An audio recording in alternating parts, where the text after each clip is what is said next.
오늘은 여러분들에게 과제를 드리고 자녀들과 또 말씀을 나누어야 되기 때문에 이전에 여러분들에게 말씀드렸던 예화를 한 번 더 인용하려고 합니다. 여러분, 광활한 중국을 배경으로 한 대서사시 대지라고 하는 소설로 명성을 떨친 세계적인 문학가 펄벅 여사, 국적은 미국이었지만은 그는 어린 시절을 중국에서 보냈습니다. 왜요? 그녀의 아버지가 미국 선교부에서 파송된 장로교 선교사였기 때문입니다. 기독교 사상으로 가득 찼던 이 펄벅 여사는 동양 문화를 서양에 전하는 데 공헌한 사람입니다. 그녀는 중국 대륙에서 빈농의 아들로 태어나서 대지주가 되는 그런 일가의 역사를 그린 장편 대지라고 하는 소설로 노벨상을 받기도 했습니다. 그는 특별히 한국을 사랑했습니다. 한국 여행도 서너 번 했습니다. 여러분, 그는 우리 역사상 가장 훌륭한 기독교 실업가로 알려진 유일한 박사와 공동으로 우리나라에 혼혈아 고아원을 짓고 지원하기까지 했습니다. 그가 그토록 한국에 있는 혼혈아 고아들에게 관심을 쏟은 이유가 무엇인지 압니까? 그녀의 딸이 바로 지적 장애인이었기 때문입니다. 그녀가 한국을 여행하고 동행했던 기자에게 한국에 대한 인상을 이야기하면서 그가 한국에서 가장 큰 인상 받은 것 두 가지를 이야기하더랍니다. 그것이 여러분 무엇인 줄 압니까? 한 가지는 들판에서 일을 마치고 지친 몸을 이끌고 달구지를 몰고 가는 시골 농부의 모습이랍니다. 우리는 농촌에 가면 평범하게 볼 수 있는 이것이 펄벅 여사에게는 이해가 되지 않더라는 거예요. 자기와 같은 합리적인 사고를 가지고 있는 서양 사람으로는 이해가 되지 않더랍니다. 왜요? 소가 달구지를 몰고 가면 그 달구지에 짐을 싣고 가면 될 터인데 왜 어리석게도 그 농부가 무거운 짐을 지게에 지고 가느냐. 그래서 그 어리석은 농부에게 질문을 했더니 농부의 대답이랍니다. 저 소도 나와 함께 하루 종일 힘들게 일을 했는데 짐을 서로 나누어 줘야죠. 어떻게 저 달구지에다가 다 짐을 실을 수 있겠습니까? 이 말 한마디에 펄벅 여사는 놀랐고 이렇게 인정 많은 민족을 처음 보았다고 하는 고백이었습니다. 이런 인연으로 그는 부천에 고아원인 웰컴 하우스를 설립해서 펄벅 재단까지 만들어서 한국 지원하는 일에 앞장섰고 한국 사람들과 함께 짐을 서로 나누어 지려고 했습니다. 그리고 그가 한국을 사랑한 징표 가운데 한국을 배경으로 한 소설 갈대는 바람에 시달려도 그리고 새해라고 하는 두 작품을 남기기도 했습니다. 그는 한국 이름으로 박진주라는 이름을 갖기도 했습니다. 그의 이름 펄이라고 하는 것이 진주라고 하는 뜻이었기 때문입니다. 그러면 오늘 우리는 펄벅 여사가 그렇게도 아름답게 보았던 소의 짐까지도 나누어지던 그런 아름다운 인정, 오늘 우리에게도 그대로 남아 있습니까? 이 어려운 시기에 오늘 우리는 얼마만큼 가난하고 불쌍하고 소외된 자들과 공감하면서 그들의 마음을 함께 나누면서 동행하고 있는가? 오늘 우리는 마스크 하나를 가지고도 사재기하고 더 가지려고 하고 있는 우리의 모습 아닙니까? 여러분, 무엇이나 버리지 못하는 것이 제 잘못된 습관입니다마는 저는 지금도 마스크 2개 가지고 일주일을 지내고 있습니다.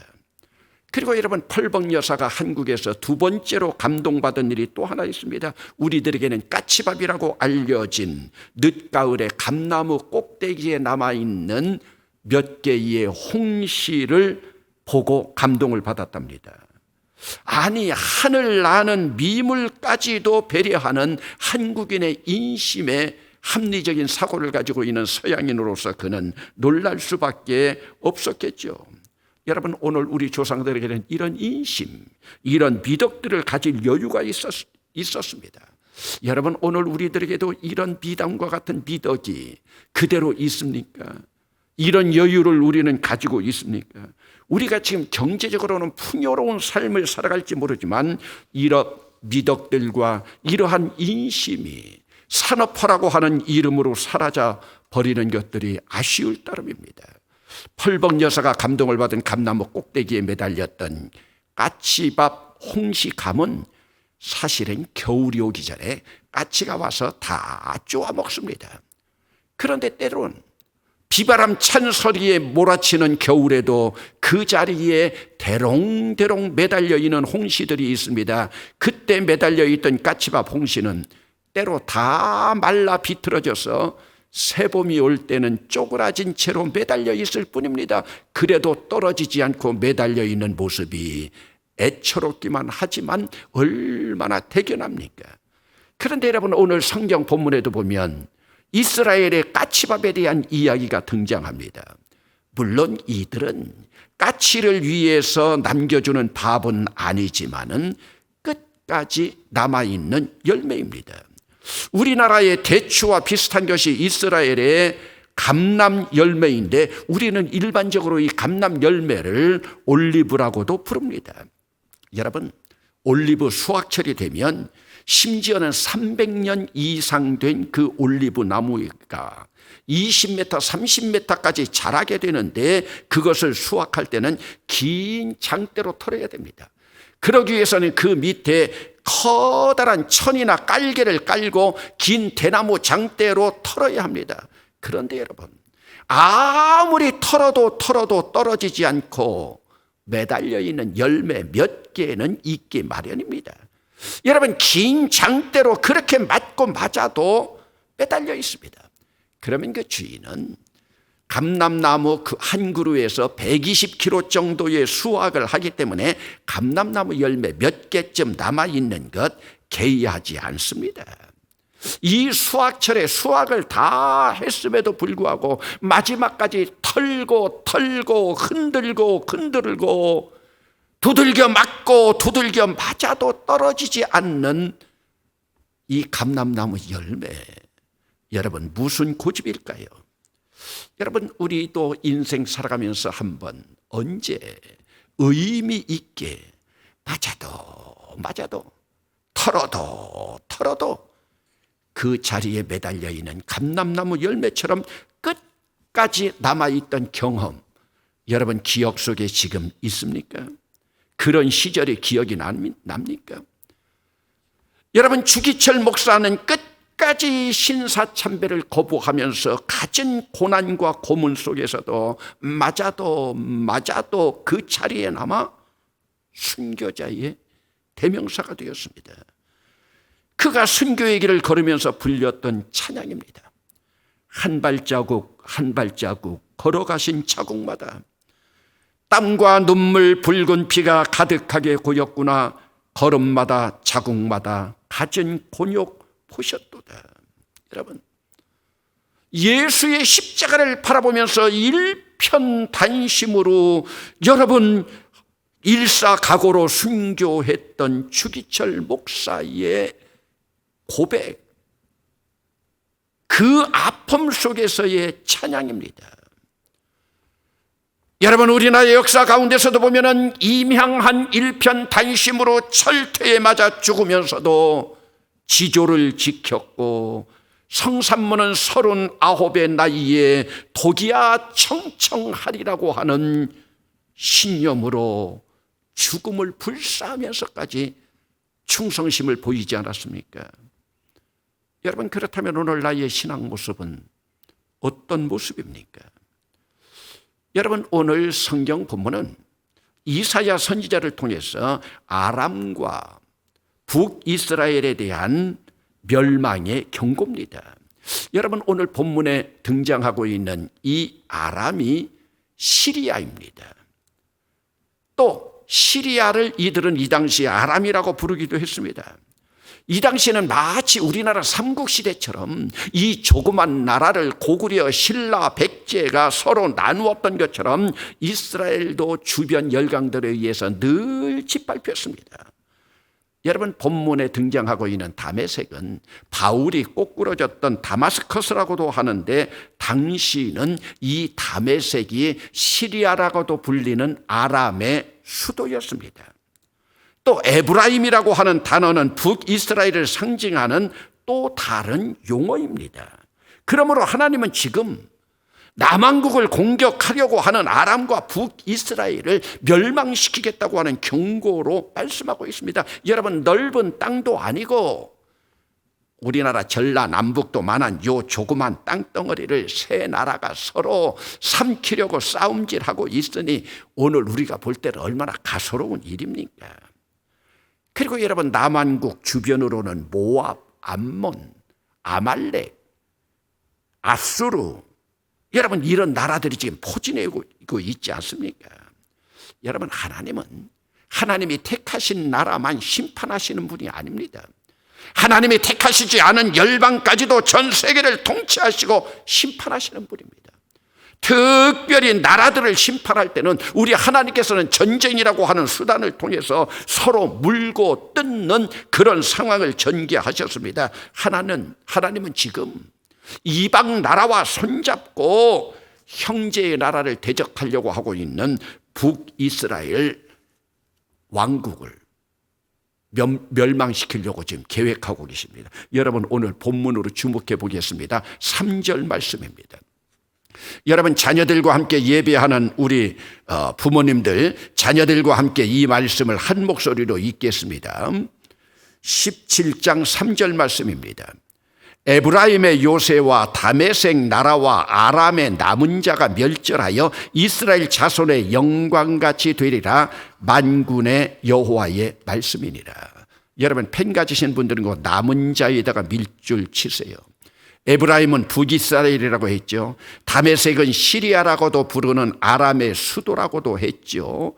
여러분, 이사야서의 주제가 무엇입니까? 이사야서의 주제는 하나님의 주권과 남은 자 사상입니다.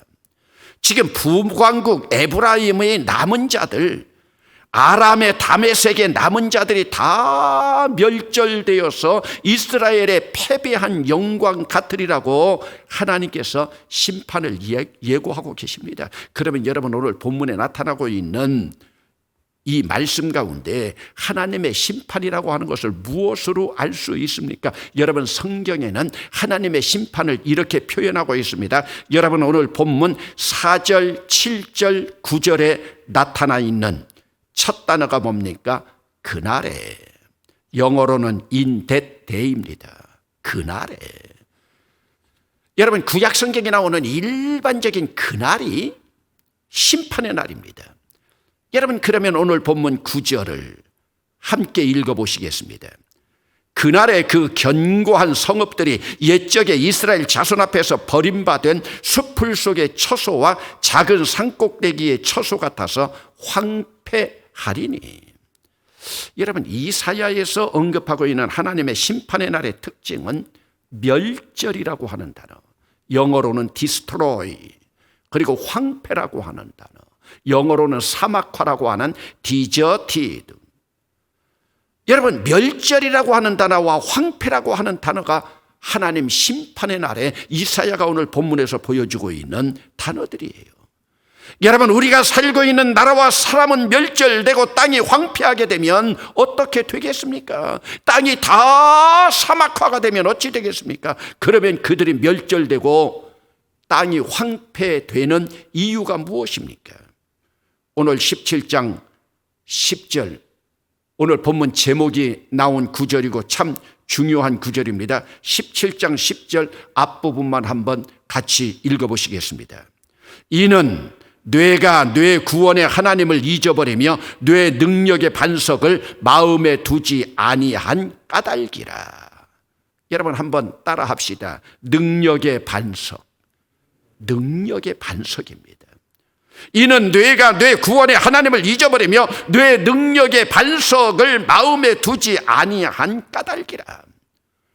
구원의 하나님을 잊어버리고 능력의 반석을 마음에 두지 아니한 대가가 얼마나 큰지 한번 보세요. 나라가 망하죠. 땅이 황폐하죠. 건강하던 사람이 야위게 되고 살찐 몸이 바짝바짝 마르게 된다고 오늘 본문에 말씀하고 있습니다. 여러분, 그러면 구원의 하나님을 잊어버린 것이 무엇입니까? 구원의 하나님을 잊어버렸다고 하는 것은 이스라엘 백성과 하나님 사이에 맺었던 언약을 그들이 포기한 대가입니다. 언약 백성임을 잊어버린 대가입니다. 여러분, 능력의 반석을 마음에 두지 않았다는 것이 무슨 뜻입니까? 오늘 우리가 살아가는 내 인생의 능력의 반석이 무엇입니까? 아니, 예수 믿는 우리의 능력의 반석이 누구십니까? 여호와 하나님 아니십니까? 여러분, 하나님을 내 인생의 반석으로 인정하지 않은 모습입니다. 여호와 하나님을 내 인생의 깃발 여호와 니시로 인정하지 않는 모습입니다. 여러분, 행여 오늘도 질병 가운데서 쩔쩔매고 있는 오늘 나의 모습은 아닙니까? 여러분, 예수 믿는다고 하고 하나님을 아버지라고 부르면서 지금 내 능력의 반석 어디에 계십니까? 그러나 여러분, 이렇게 나라와 사람이 멸절되고 땅이 황폐해지는 전쟁의 소용돌이 속에서도요, 참 용케도 살아남는 자들이 있습니다. 나라를 잃고 땅을 빼앗겨도 굶주림으로 먹을 것이 없고 농작물이 다 타들어가도 살아남는 자들이 있습니다. 이사야는 그들을 남은 자라고 칭하고 있습니다. 그런데 여러분, 오늘 본문에 보면 남은 자도 멸절이 되지만 남은 자들도 멸절되는 가운데 그 안에서도 마지막까지 살아남는 자들이 있습니다. 경기로 말하면 결승전까지 진출하는 마지막 남은 자들이 있다는 뜻입니다. 여러분, 오늘 본문 3절에서 아람의 남은 자에다가 아까 밑줄 치라고 했죠. 그런데 그 본문을 보세요. 아람의 남은 자가 멸절하여에서 남은 자는 이미 멸절되었습니다. 그러나 그럼에도 감나무의 까치밥처럼 나무 꼭대기, 사람의 손이 닿지 않는 꼭대기에 남아있는 서너 개의 열매처럼 남은 자들이 있습니다. 여러분, 오늘 본문 6절 말씀입니다. 우리 뜻을 생각하면서 한 목소리로 읽어보시겠습니다. 그러나 그 안에 주울 것이 남으리니 감람나무를 흔들 때에 가장 높은 가지 꼭대기에 과일 2-3개가 남음 같겠고 무성한 나무의 가장 먼 가지에 4-5개가 남음 같으리라. 이스라엘의 하나님 여호와의 말씀이니라. 여러분, 3절에서 남은 자가 다 멸절된다고 했는데 그 멸절되는 가운데서도 감람나무를 흔들 때 가장 높은 가지 꼭대기 과일 2-3개, 무성한 나무 가지 가장 먼 곳에 장대가 닿지 않는 곳에 있었던 4-5개 남아 있으리라. 여러분, 이것은 오늘 우리에게 희망의 노래입니다. 땅에 있는 모든 것들이 멸절되고 황폐하게 된다 하더라도 나뭇가지 꼭대기에 남아있는 먼 가지에 남아있는 그 몇 개의 과일들. 여러분, 우리 속담에 호랑이에게 물려가도 정신만 바짝 차리면 산다고 하는 말이 있습니다. 여러분, 오늘 우리 세상사도 정신만 바짝 차리면 살아갈 수 있는데, 호랑이에게 잡혀가도 정신만 바짝 차리면 살아갈 수 있는데, 나를 도우시는 구원의 하나님, 내 능력의 반석이신 하나님이 나를 보호하고 계신데 이분만 의지하면 나라가 멸절되고 사람이 멸절되고 땅이 황폐하게 되어 농작물이 없어진다 하더라도 그분은 오늘 우리를 지키시고 우리에게 용기를 주시고 도와주실 줄로 믿습니다.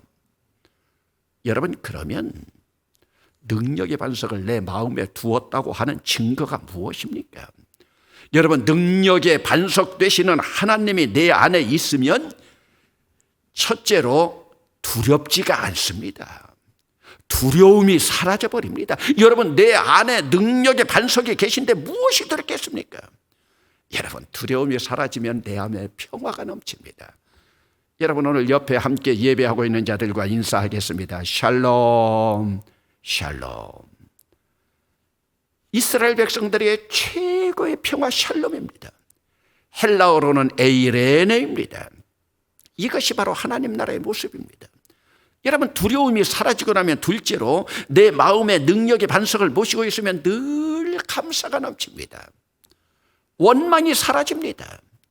여러분, 어떤 역경이나 고난 속에서도 감사가 넘쳐나죠. 기쁨이 넘칩니다. 여러분, 오늘 이 질병의 난리 속에서도, 오늘 여러분들이 역경과 시련을 겪고 있는 이 가운데서도 감사가 넘칩니까? 기쁨이 넘칩니까? 아니면 여러분 원망하고 있습니까?